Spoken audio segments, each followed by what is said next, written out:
May 9 pesos ka ba dyan? Tara, gawin nating 74,000 yan. Posible yan. Tiwala ka sa sarili. Una, maglagay ka ng cornstarch sa kaldero. Diretso kaldero na. Oo, much better kung ayaw mo masunog agad yan niluluto mo, muna sindihan. Tapos lagay ka tubig. Pagkalagay tubig, halo na. Pagkahalo, pag ganyan na itsura, tsaka mo sindihan yung kalan.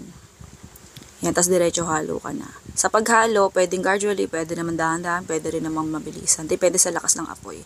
Kapag ganyan na yung texture mo, mukha na siyang dough na malagkit-lagkit, patayin mo yung apoy o kaya hinaan mo lang, tas lagay mo na yung, ayan, evaporated milk o evaporated creamer.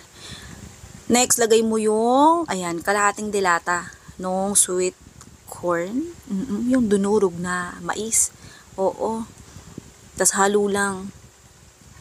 Pagkahalo, ayan, pinakita ko lang sa inyo yung lakas ng apoy. Halo lang. Oo. Puro halo. Pagkatapos ng halo, halo ulit. Ganun. Ayan, ganyan texture niya, ganyan, ha. Oo. Tas, pag mo kalimutan patayin yung kalan, ha, baka sumabog ka dyan. Sa hinge cup, 60 ml itong kailangan natin. Kung gusto mo hugasan muna, ikaw ang bahala. Oo. Madalas gantong cups talaga yung mga ginagamit ko kasi may may takip na eh, tapos sealed pa sa loob. Bali sa paglagay nga pala nitong natin, niluto, lang, tansya. Hindi ko sinukat, hindi ko tinimbang, basta tinansya ko na lang. 21 pieces ang magagawa dito. Tapos sa toppings, ayan, condensed milk, mga kalahating kutsara lang, saktong tamis yun ha. Pero kung gusto mong, o kung gusto ng customer mo ng mas matamis, gawin mong isang kutsara. Yan. Another toppings, yung natira kaninang kalahating dilata, ayan. Mga kalahating kutsara lang din lagay mo. Tansyahin mo lang din, oo. Basta wag yung apaw na apaw yung cups kasi isasara mo yan eh. Meron ako natirang kalahating garapon ng makapuno. Ayan, sinama ko na rin dito. Naubos ko yung lahat sa 21 pieces na yan. 21 servings, tas takpan mo.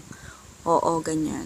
Tas pakita ko lang sa inyo kung anong itsura niya, kung anong mangyayari kung ayan, naalog-alog. Ayan. Kaya safety yan kapag iti-deliver mo. Ayan. Suggestion ko, mas masarap to lalo kung ilalagay mo sa rep. Hindi ko na pinakita yung rep namin kasi masyado na siyang iceberg. Oo. Ayan. Okay. Pakita ko sa inyo kung ano itsura niya habang kinakain. Oo. Wow, sarap. Kung gusto mo itry to, actually, naubos agad to sa bahay ng mga anak namin.